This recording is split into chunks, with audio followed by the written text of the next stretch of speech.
호주에서는 코로나 팬데믹 이후 외국인 유입이 급증하면서 주택 부족과 임대료 폭등이 사회 문제로 떠오르고 있습니다. 이에 호주 정부가 이민자 상당수에 해당하는 외국인 학생 유입을 줄이기 위해 학생 비자 발급 요건을 강화하고 있는데요. 실제 비자 거절 사례가 늘면서 한인 청년들 사이에서는 불안감이 높아지고 있습니다. 자세한 소식 윤영철 리포터가 전해드립니다. 워킹홀리데이 비자로 호주에 머물며 카페에서 일하는 양시온 씨.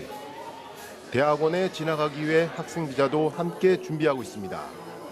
하지만 최근 호주 정부가 비자 발급 문턱을 높인다는 소식에 걱정이 이만저만이 아닙니다.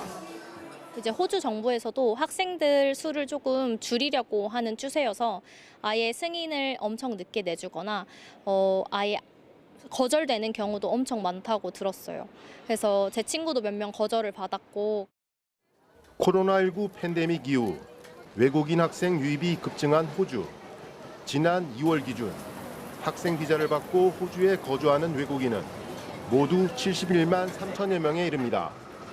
지난해 9월 66만 4천여 명으로 최고 기록인가 싶더니 불과 5달 만에 5만 명이 더 늘어난 겁니다.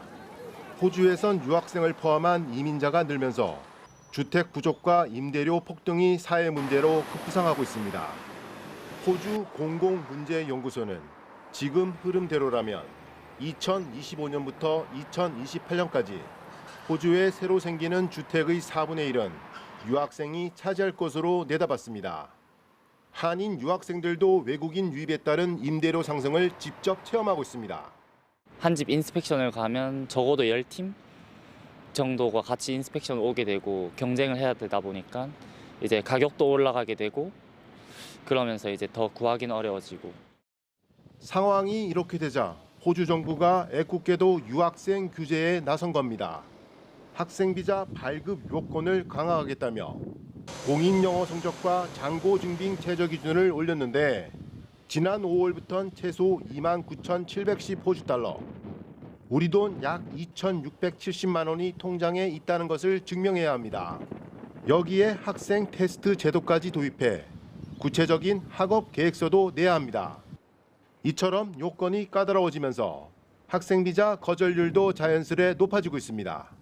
제 주변 지인들 같은 경우에도 이미 학생 비자를 신청을 해놓은 상태인데 학생 비자가 지금 나오질 않아서 학생 비자가 길게는 뭐 4개월에서 5개월 동안 안 나오는 경우도 많아서 굉장히 비자 때문에 좀 스트레스를 많이 받고 있습니다. 전문가들은 이럴 때일수록 비자 발급에 필요한 요건을 더 꼼꼼히 준비해야 한다고 조언합니다. 영어 점수를 충분히 잘 충족을 해야 되고요. 재정적인 능력이란 부분도 잔고 증명 그리고 소득을 통해 가지고 좀 잘 제출을 해야 됩니다. 이 공부가 과연 본인이 추구할 미래에 어떤 식으로 도움이 되는지를 본인의 스토리에 맞춰가지고 구체적으로 증거와 함께 제출이 돼야 됩니다. 오는 7월까지 학생 비자 거부 건수가 모두 9만여 건에 달할 것이란 분석이 전해지면서 비자를 준비하고 있는 한인 청년들 사이에선 불안감이 확산하고 있습니다. 호주 멜버른에서 YTN 월드 윤영철입니다.